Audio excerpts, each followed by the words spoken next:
the global head of product strategy and commercialization since November 2009, and he was previously the CEO and president of Novartis Pharma UK for 4 years, and this is a very major pharmaceutical company, and he led a business turnaround in those 4 years, resulting in the company becoming the fastest growing UK pharma company.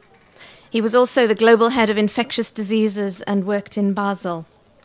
His previous work history has been with major companies Citicorp, the Boston Consulting Group, and PepsiCo, and he held various positions in business development and strategy, and he's worked in projects in Asia and Africa, and also in Moscow. Subhanu Saxena speaks 6 languages and is a teacher of Sanskrit and ancient literature of India and in philosophy of India in his spare time. He has a degree in engineering from Oxford University and an MBA. On top of this, having had the pleasure of meeting him before, I can say he's a very modest, unassuming and intelligent person, and he's a gifted speaker and a teacher. It's my pleasure and honor to introduce him to enlighten us on his chosen topic, which is Sanskrit, our mother language. Sanskrit, what does it mean? Well, our Shastras take us on a journey to perfection. Not to some different place, but they show us we are perfect today. It is our ignorance that's clouding our judgment, because we analyze too much. We go too deep. We don't just let ourselves be.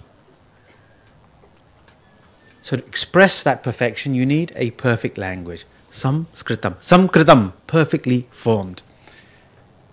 So Sanskrit, as it's been given to us, is perfectly formed.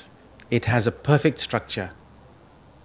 Some of you may have studied it growing up, and I tell you, they don't teach it right.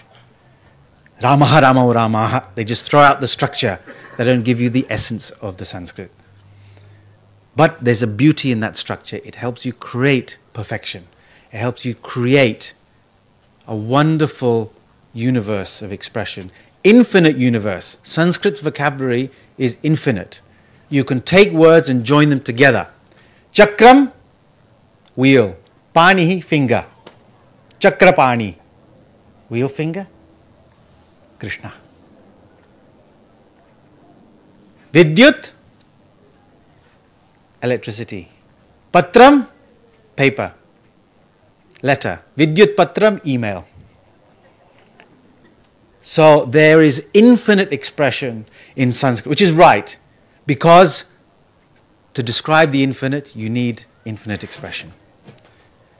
So Sanskrit has this beauty of being able to be very precise, but with an infinite range.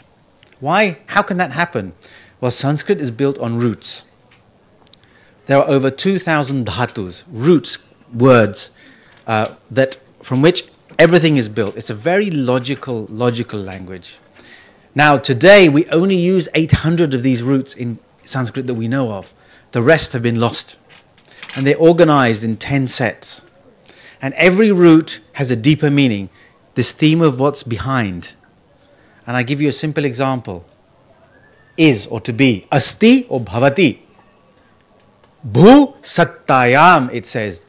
This notion of is about pure existence, being.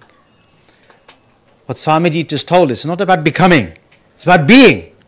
Be who you truly are, and you will be free. Every time you say bhavati, this is what it means. Every single word has this deeper meaning. There is a verse in the Rig Veda, Chatparivak parimita padani tani vidur brahmana ye manishinaha guhatrini nihitane gayanti triyam vacho manushya vadanti. There are 4 levels of speech, it says. 3 of these are hidden from us. And all of us just speak in the most superficial terms. So in every word there's a deeper meaning. There's a journey. What is a spiritual journey? From the external to the internal. We are naturally disposed to project outside, it says in Kathopanishad, and find the answers there. Somehow something comes to our life and we are able to turn that eye inwards and go deep within. And the journey through Sanskrit is for a deeper discovery to the heart and the truth of how things really are. And when you understand Sanskrit and speak it, how do we teach Sanskrit? Actually, it should be spoken. Sanskrit is not this wonderful pedestal to be admired. Sanskritam kashtam nasti. Sanskritam saralam. It's not hard, it's easy. Kimartham asmakam matrabhasha asti. Some other language. Asmakam hridayeshu tishtati. It's in our hearts. Asmakam sharireshu vahati. It flows. It's already there. You just have to bring it out. And there's no better way than speaking. And we run, there's an organization called Samskrita Bharati. There are people from there in this audience. Please find them afterwards. We run 10-day camps to teach people how to speak in Sanskrit. Because when you speak, you start being, and this intellectual knowledge that Swamiji talks about goes. You know, if you've done an MA in Sanskrit and you've studied all the Upanishads and the Gita, and you can't say, bhavataha nama kim? Adya bahushaityam asti. It's not flowing in your heart, it's stuck here. So learn Sanskrit, speak Sanskrit. Because when I read Gita, I tell you, Krishna is speaking to me. Sanskrit was a spoken language, should be a spoken language even today. You read Ramayana, Valmiki Ramayanam. It was clear it's spoken, the way it's constructed. When Krishna says, Asamshayam mahabaho mano durnigraham chalam to Arjuna, of course the mind is hard to control and wanders. Abhyasena tu kaunteya vairagyena cha grihyate. It's not a flat tone. He's speaking. And if you, through Sanskrit, read Gita, Krishna will be right in front of you. He'll be speaking to you. This is a dialogue between two friends, a teacher and a student, a master and his servant. However you want to look at it. In fact, there's no difference. There's a great verse on the relationship of bhakti and knowledge. Hanuman talks about his relationship with Rama. Jiva buddhya tu dasosmi. Deha buddhya tu dasosmi. If we just look at our bodies, I'm your servant. Jiva buddhya twadam shakaha. When I think through my mind, I'm a part of you. Atma buddhya, when I think from the standpoint of Atma, tvamevaham. I am you and you are me. Iti me nishchita matihi. So this relationship appears to be different, but they are one. But there's a dialogue happening, and you must relish the dialogue, and you will do that through Sanskrit. Now, Sanskrit has an ancient history. It is the breath of the divine. And to understand Gita, you must understand where it comes from. Gita is written in classical Sanskrit, which Panini in 400 BC, he codified so beautifully that computer scientists are studying the way he structured Sanskrit to create computer codes today. It is amazing, the structure in Panini. You have mathematical multipliers, zero verb multiplier endings. It's incredible. What came before Gita? Upanishads. Before Upanishads, Vedas, the most ancient. In fact, you can trace Vedic thought through Gita. Sarvopanishado gavo dogdha gopalanandanaha partho vatsaha sudhir bhokta dugdham gita amritam mahate. Gita is the distilled essence of the Upanishads. So, najayate mriyate va kadachit. We have in the Gita. What do we have in Kathopanishad? Najayate mriyate va vipaschit. This verse is quoted in Kathopanishad. Where does Kathopanishad come from? The Brahmana portions. Ushana havai vajashravasa sarva vedasam dadau tasya nachiketa nama putra asa. This is a line from the Taittiriya Brahmanam, even further back. So the Gita gives us the ancient teachings of the Vedas in language, in a dialogue that we can understand. Now, did you notice that last mantra and the mantras? Could you hear me going up and down? Vedic Sanskrit is different to classical Sanskrit. The grammar is different. The vocabulary is different. Sometimes Panini will have a sutra, Bahulam Chandasi, meaning there are exceptions in the Vedas from what I'm teaching you. But Vedas are recited with swara, because that is the pulse of the divine in everything. When you recite with this swara, that pulse of the divine, of the infinite, flows through your body. And when our students study Vedas and Sanskrit, we have techniques how you can preserve this Vedic teaching today as it was recited thousands of years ago. When we recite Veda mantras, you are hearing sounds older than the Bronze Age. Think about it. These are sounds older than the Bronze Age. And I've had this experience many times. I will meet somebody for the first time. Today, we were chanting Vedic mantras with the priest. I've never met them before. To the last swara, we were identical. And there are techniques that are taught how to do this. Ways of reciting. We haven't got time to do all the detail. I'll give you just one example. Normally when we recite mantras, we recite Samhita Patha. Suviryayatva grinhami suprajastvayatva grinhami rayasporhaya grinhami brahmavachasaya grinhami. There's the normal word order. 1, 2, 3, 4, 5. Now when you break the words, the swara changes according to rules. So there's a version called Kramapatha. First word, second word, third word, fourth word, fifth word. Suviryayatva, suviryayeti, suviryaya, tva grinhami, grinhami suprajastvaya, suprajastvayatva, suprajastvayeti, suprajatvaya. Can you see? Then there's a version called Ganapatha. And here's the word order. 1, 2, 2, 1, 1, 2, 3, 3, 2, 1, 1, 2, 3. It's the oldest rap music. 2, 3, 3, 2, 2, 3, 4, 4, 3, 2, 2, 3, 4, and so on. So, same mantra.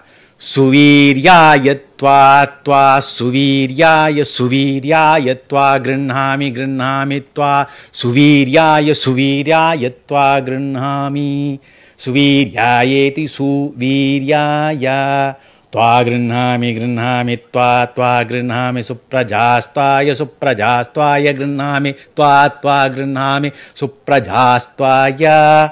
Do you think you'll ever forget the swara when you've learned it this way? No. That's why we know the Vedas as recited today are identical to how they were recited 6,000 years ago. Today, there are probably only 200 Ganapatis left in India who can recite the whole of Veda this way. So one of our tasks is also to preserve and support these ancient teachings, because from the Veda comes Gita. And the window through Gita is this beautiful language of Sanskrit that we've been discussing. And when you take the lens of Sanskrit and you study the Gita and you hear Krishna speak to you, then a very powerful central idea comes through the teaching of Gita. What is that? It is this: live your life as a yajna. Live your life as a sacred offering. Because these key concepts that Swamijis have been speaking about, first, the more you acquire, it binds you. The more you let go, it releases you. The second, right? So the more you acquire, it binds you. The more you let go, it releases you. If you live a life of taking more than giving, you'll be miserable. If you live a life that's more giving versus taking, you'll be fulfilled. And you can be who you truly are. When you study Gita and you understand the verses of Gita, you come to these profound central truths, not as a recognition, as Swamiji said, but as your true nature. Nothing more, nothing less. Time is short, so I will close with one of those examples from the Vedas, where when I read it, it was odd, and I couldn't get it. How wonderful, how wonderful, how wonderful. I am the food, I am the food, I am the food. I am the eater, I am the eater, I am the eater. And I went, what is this? It's from the Taittiriya Upanishad. When I understood Sanskrit and I understood the meaning, then this is describing a jnani, an enlightened person, how they see the world. And it's like a child swimming in an ocean of bliss. And when you're in the ocean, you cannot see any difference between you and what is around you. You are but one with the ocean, and you don't want to get out of the ocean. This is the feeling in these mantras. Vedas, Gita are to be heard, not to be read. We have a word in Sanskrit for a wise person, Shrutavan. Rama is described that by Valmiki. He asked Narada a question at the beginning, who's the perfect person? Tapaswadhyay niratam tapasvi vagvidam varam Naradam paripapracha Valmikir munipungavam. Konvasmin swampratam loke gunavan kaschi viryavan. And he used the word Shrutavan as well in his description, one who listens well. In Western culture, one who talks a lot is wise. In our culture, one who listens well, that person is wise. And therefore, Veda, Gita are to be heard, listened. Atma va are drishtavya, shrotavya, mantavya. And this mantra, when I understood this was the meaning, and when I recite it, you get lost in this ocean. So I have one final request before I recite the mantra. Sarve Sanskritam patantu. Please, start studying Sanskrit. You just need a little bit. Solpyamapyasya dharmasya trayate mahato bhayat. It will open up a universe you never knew existed. And that universe is ever present. You just have to take it and live it and be it. So, here's this mantra of this Brahmagyani. Swimming in an ocean of bliss, cannot separate himself from the ocean from himself. Etamannamayamaatmanamupasankramya etam pranamayamatmanamupasankramya etam manomayamaatmanamupasankramya etam vijnanamayamaatmanamupasankramya etamanandamayamatmanamupasankramya iman lokan kamani kamaropyanusancharan etat samagayan naste. Here's the song. Ha vo ha vo ha vo ahamannam ahamannam ahamannam ahamannado vohamannado vohamannada ahagashloka kridahagashloka kridahagashloka krite ahamasmi prathamajarutasya purvan devebhyo amritasya na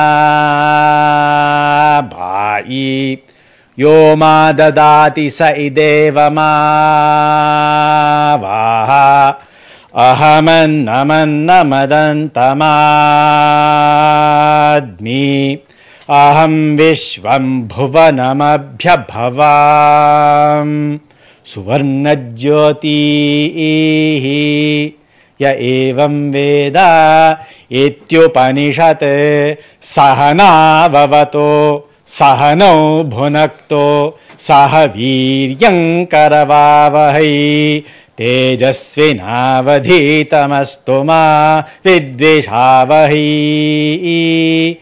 Om Shanti Shanti Shanti Harihi Om Shri Krishnarpanamastu. Thank you very much.